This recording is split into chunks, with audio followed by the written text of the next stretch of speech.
Fala cabeção, eu sou o tio Richard e esse é o canal Química Fácil. Estou trazendo para vocês hoje uma das mais importantes propriedades periódicas, o raio atômico. A partir do entendimento do raio atômico, nós vamos compreender todas as demais propriedades. Ficou interessado? Vamos para a aula!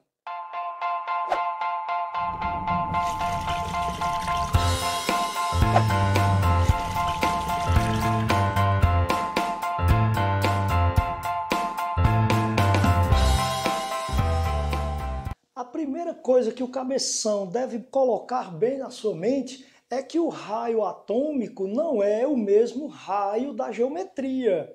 O raio da circunferência, a metade do diâmetro, não é bem assim. Nós vamos pegar dois átomos do mesmo elemento, dois átomos vizinhos, e vamos medir a distância entre os seus núcleos. A metade dessa distância é o nosso raio atômico.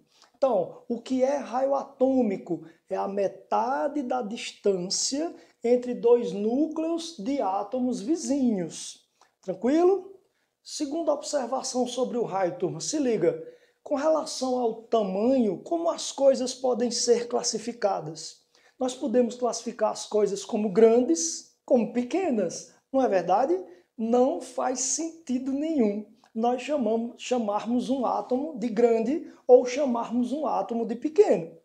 Mas faz todo sentido você dizer que um determinado átomo é maior que outro átomo. Aí faz sentido.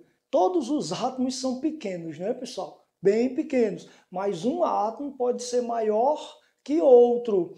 Desta maneira, nós compreendemos que para analisarmos os raios, nós vamos sempre estar no comparativo. Se um átomo é maior ou menor que outro átomo. A partir dessa ideia, nós precisamos ficar atentos se os átomos comparados estão em uma mesma família, em um mesmo grupo, ou se estão em um mesmo período.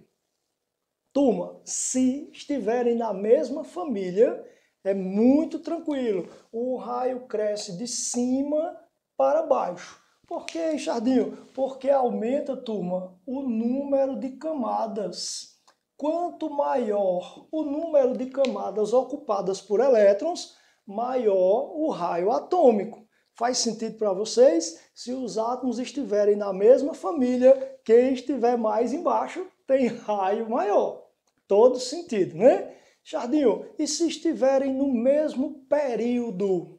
Turma, átomos do mesmo período têm o mesmo número de camadas. E agora, vão ter o mesmo raio? Não.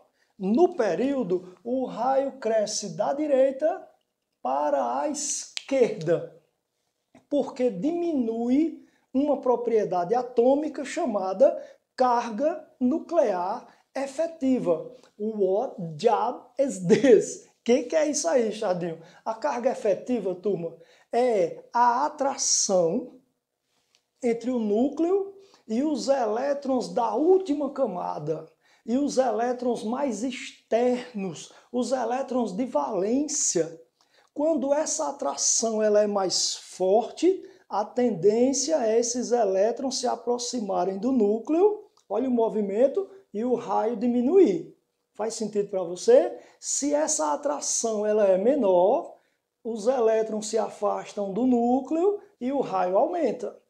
Então nós podemos dizer, quanto maior a carga efetiva, menor é o raio. Mas como nós calculamos essa carga efetiva? Veja, a carga efetiva, o ZF, é o número atômico, é o número de prótons, menos o que nós chamamos de blindagem eletrônica. O que é a blindagem eletrônica? São os elétrons dos níveis mais internos. Tirando os elétrons da última camada, os elétrons dos níveis mais internos nós chamamos de blindagem. É o que está entre o núcleo e os elétrons da última camada. Essa é a blindagem eletrônica. Vamos entender melhor com um exemplo? O alumínio, número atômico 13. Nós fazemos a distribuição eletrônica. Inclusive, turma, eu vou deixar aqui o cardzinho para você acompanhar aqui no canal Química Fácil a nossa aula em que nós cantamos o diagrama, a distribuição eletrônica, tá? Então clica aqui, vai lá no vídeo, distribuição eletrônica. Olha o alumínio, número atômico 13. 1s2, 2s2, 2p6, 3s2, olha, 2, 4, 10, 12, só falta 13 elétrons. São 3 camadas, o alumínio é um elemento do terceiro período da classificação periódica. Veja, pessoal, se a terceira camada é a última, a primeira e a segunda são as camadas mais internas. Esses elétrons mais internos nós chamamos de blindagem. Então, quantos elétrons o alumínio possui de blindagem? Acompanha, 2, 4, 10. 10 elétrons de blindagem. Como calcular então a carga nuclear efetiva do alumínio? É o seu número atômico, 13, menos 10 elétrons de blindagem.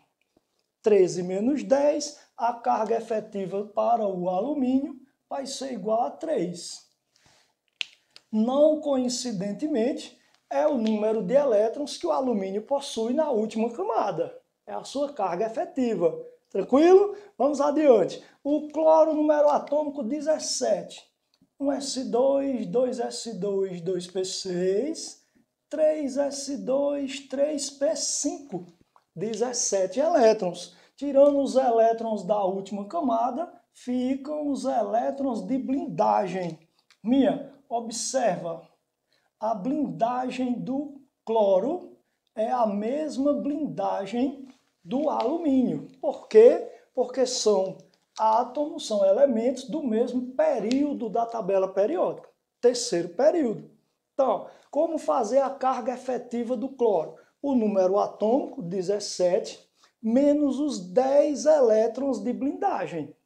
17 menos 10, a carga efetiva para o cloro é igual a 7.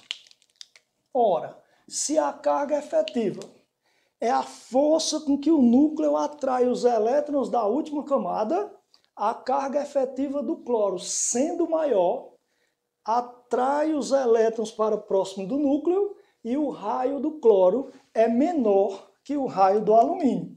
O alumínio é maior que o cloro, por isso que o raio cresce para a esquerda, porque vai diminuindo a carga nuclear efetiva. Então o raio cresce para baixo porque aumenta o número de camadas, para a esquerda porque diminui a carga nuclear efetiva. Esse é o raio atômico, importante propriedade periódica. Gostou do vídeo?